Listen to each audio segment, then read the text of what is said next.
جیسے شیر کا بچہ بلی کے بچے سے کھیل رہا ہو۔ اس لیے کہاوت مشہور ہے کہ غریب کی بیگم سب کی وہ لگتی ہے۔ کس علاقے میں کیا لگتی ہے مجھے نہیں معلوم، اس لیے میں سینسر کر گیا۔ یہاں کیا لگتی پتہ نہیں، کہیں اور تو کچھ اور لگتی ہے۔ اس لیے کہ یہ جو ہمارا دیش بھارت ہے، یہ بڑا وشال دیش ہے، اور یہ ملک اتنا عظیم ہے کہ جمبو جیٹ جہاز بھی اس کے سامنے چھوٹا ہے۔ 150 کروڑ آبادی والا یہ عظیم اور وشال پوتر دیش بھارت اپنے سینے میں سینکڑوں زبانیں، بہت ساری مذہبیں، سینکڑوں تہذیبیں، کھانے پینے کے مختلف ذائقے اور انداز، لباس اور پہناوے کو لے کر یہ ملک رنگا رنگ محبت کا ایک عظیم الشان گلدستہ ہے، جسے لوٹنے کی ہر دور میں کوشش کی گئی۔ مگر یاد رکھیے گا، اللہ نے بھارت کی دھرتی اور اس مٹی کو اتنا پوتر اور عظیم بنایا کہ زہر کے پودے بونے والے لٹ لٹ کر مر گئے، مگر یہ پودا کبھی آباد نہیں ہو سکا۔ اس لیے کہ بھارت وہ ایک عظیم ملک ہے جہاں نفرت کی کھیتی کی گئی، مگر نفرت کی کھیتی کرنے والوں کو گھاٹا ہوا۔ جہاں محبت کو لٹنے کی اور محبت کو برباد کرنے کی کوشش کی گئی، مگر ایسے لوگوں کو منہ کی کھانی پڑی۔ اس کی وجہ جانتے ہو کیا ہے؟ اس کی وجہ یہ ہے کہ اگر اس دیش کو پینٹروں نے اپنی پینٹنگ سے سجایا ہے، موسیقاروں نے اگر اپنی موسیقی سے سجایا ہے، اگر کسی نے اینٹ گارے اور مٹی سے سجایا ہے، اگر کسی نے قطب مینار، تاج محل اور لال قلعے سے سجایا ہے، کسی نے سڑک اور بتیوں سے سجایا ہے، تو خدا کی قسم ہم وہ بھارت کے مسلمان ہیں جس نے اس دیش کو اپنے سجدوں سے سجایا ہے۔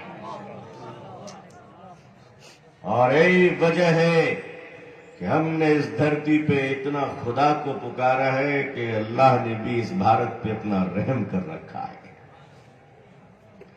تن کے گورے من کے کالے انگریزوں نے جب اس دیش کو لوٹنا چاہا اور اس ملک کی آبرو کے ساتھ کھلواڑ کرنے کی کوشش کی، تو وہ زمانہ مت بھولنا کہ جب اس دیش کے لوگوں نے اپنی پہچان اور شناخت کو مٹا کر ایک ہو کر ملک کی حفاظت کی تھی، لیکن عزیزان ملت، آج بدقسمتی سے بیڈ لک کی یہ بات کہنی پڑ رہی ہے کہ آج شاید قصور ہمارا ہوگا کہ ہم نے اندھیروں میں جینے والوں کا اجالوں سے تعارف نہیں کرایا۔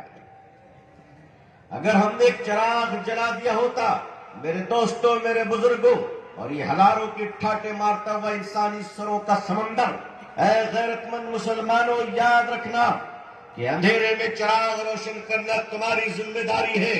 اگر دنیا اندھیرے میں بھٹکتی رہی، لوگ اگر اندھیروں میں ٹھوکر کھاتے رہے، تو گناہ تمہارے ذمہ آئے گا، اس لیے کہ اللہ نے تمہیں تو کنتم خیر امت اخرجت للناس کا وہ عظیم الشان خطاب عطا فرمایا، تأمرون بالمعروف وتنہون عن المنکر کی وہ عظیم قوت تمہارے حق میں اللہ نے عطا فرمائی۔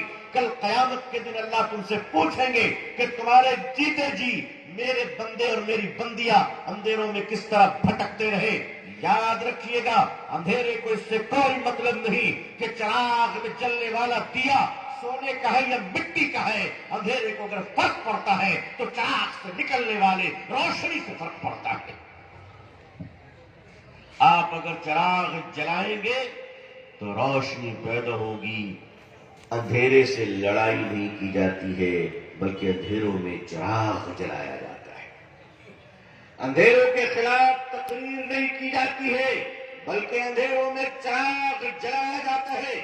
میرے عزیزان ملت، غلامی صرف اس کو نہیں کہتے کہ آج انگریز اس ملک کو غلام بنا لے یا کوئی اور غلام بنا لے۔ وہ قوم کبھی غلامی کی سوچ، کبھی غلامی کی ذہنیت، کبھی غلامی کے خوف سے نہیں نکل سکتی۔